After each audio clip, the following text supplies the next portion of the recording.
सुप्रभात। पिछली कक्षा में हम लोगों ने वाच्य किसे कहते हैं और उसके भेदों पर चर्चा की थी। आज का हमारा विषय जो होगा, मैंने पिछली कक्षा में आप लोगों से कहा था कि कैसे वाच्य के भेदों को पहचानेंगे। अगर कोई वाक्य दे दिया है तो वाच्य का ये कौन सा भेद है, कैसे पहचानेंगे, और दूसरा कैसे उसका रूपांतरण करेंगे दूसरे वाच्य में। देखिए, मैं यहाँ पे 3 उदाहरण आप लोगों के समक्ष लिख के रखा हूं। पहला है बच्चों द्वारा सोया जाता है, बच्चे सो रहे हैं। और तीसरा है बच्चों के द्वारा सोया जाता है। एक जगह पे देखिए, आप लोग को ये लग सकता है ये और इसमें कि सर इसमें तो केवल के का अंतर है। यही एक दो जगह ऐसे मिलेंगे जहां पे थोड़ी सी हो सकती है आपको वाच्य को पहचानने में, यानी जो वाक्य है उसमें वाच्य का कौन सा भेद है पहचानने में थोड़ी सी मुश्किल हो सकती है। मैं उसके लिए ऐसा उदाहरण एक लिख के दिया हूं वहां पे कि आप आसानी से समझ सके कि क्या है विषय। देखिए, पहले तीनों वाक्यों को पढ़िए। बच्चों द्वारा सोया जाता है, दूसरा है बच्चे सो रहे हैं, और तीसरा है बच्चों के द्वारा सोया जाता है।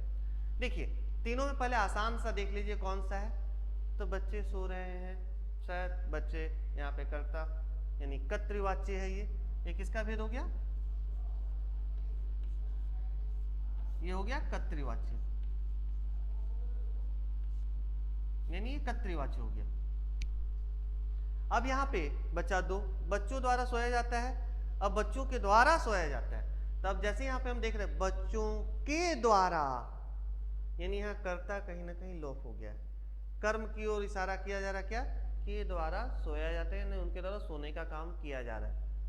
यानी यहाँ पे क्या जा रहा है, इधर जो कर्म है इस पर ज्यादा महत्व दिया गया है। तो ये क्या हो गया? कर्मवाच्य। तो बच गया क्या?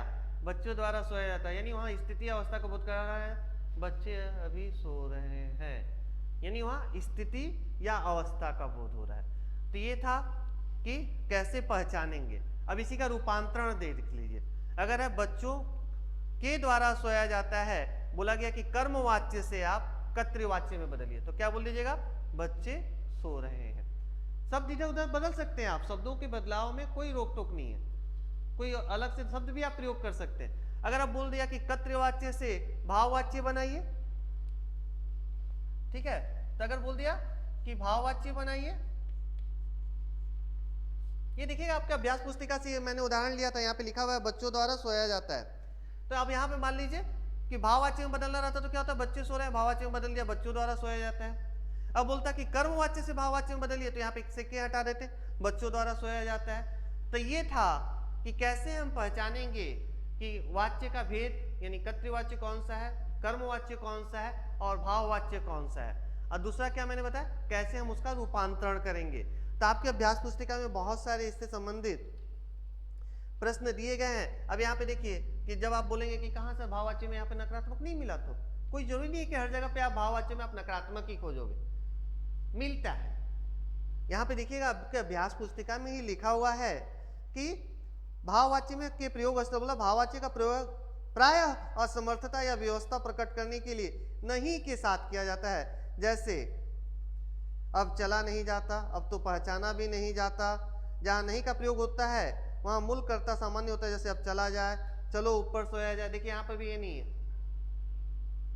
तो ऐसे कई सारे उदाहरण है, जैसे आप ज्यादा से ज्यादा अभ्यास करेंगे आपको चीजें और स्पष्ट हो जाएंगी। तो ये था वाच्य से संबंधित कक्षा है, जिस पर मैंने फिर से चर्चा की आप लोगों के साथ। आप लोगों के मन में अगर फिर भी कोई प्रश्न हो तो थ्रू ई पोर्टल, यानी ई पोर्टल जो बनाया गया आपका, उसके माध्यम से आप लोग कोई भी प्रश्न मुझसे पूछ सकते हैं। धन्यवाद।